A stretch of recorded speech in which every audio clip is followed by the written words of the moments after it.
வணக்கம், ஹாய் எல்லோரும் எப்படி இருக்கீங்க? நல்லா இருக்கீங்களா? இன்றைக்கி நம்ம என்ன ஃப்ளாக் பார்க்க போகிறோன்னா, என்னோடய சிஸ்டர் வீடு கட்டிகிட்ருக்காங்க. அந்த ஃப்ளாக் தான் பார்க்க போகிறோம். இன்றைக்கி வந்து வீடு விட்டு வேலை பார்த்துட்ருக்காங்க. அங்கே அதை பார்க்க போகணும்.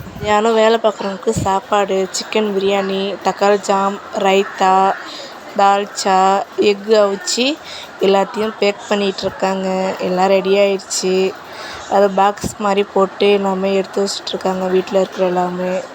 அப்புறம் பையில் பாக்ஸு, ரைத்தா, தக்காளி ஜாம், எக்கு எல்லாத்தையும் ஒரு பேக் பண்ணி கவரில் எடுத்து வச்சிட்ருக்காங்க. அப்புறம் வீட்டில் இருக்கிறவங்களுக்கு எல்லாத்துக்குமே அதே சாப்பாடு தான் இன்றைக்கி. அது எல்லோரும் சாப்பிட்டுட்ருக்காங்க. சூப்பராக இருந்துச்சு. எங்கள் அம்மா தான் இன்றைக்கி சமைச்சாங்க வீட்டில். அதுக்கப்புறம் தங்கச்சி வீட்டுக்கு போனோம். வீட்டுக்கு போயிட்டு எல்லாத்தையும் சுற்றி பார்த்துட்டு இருந்தோம். ரூமு, அட்டாச் பாத்ரூமு எல்லாம் வேலை ஆகிட்டுருக்கு. எல்லாம் வீடை பார்த்துட்டு வந்து ஸ்நாக்ஸ் வாங்கிட்டு வந்தாங்க. போலி, வடை. இன்றைக்கி எல்லாம் சாப்பிட்டுட்டு ஜாலியாக இன்றைக்கி நேரம் போச்சு. பிடிச்சிருந்தா லைக் பண்ணுங்கள், கமெண்ட் பண்ணுங்கள், ஷேர் பண்ணுங்கள். அடுத்த வீடியோவில் சந்திப்போம். பாய். அஸ்ஸலாமு அலைக்கும்.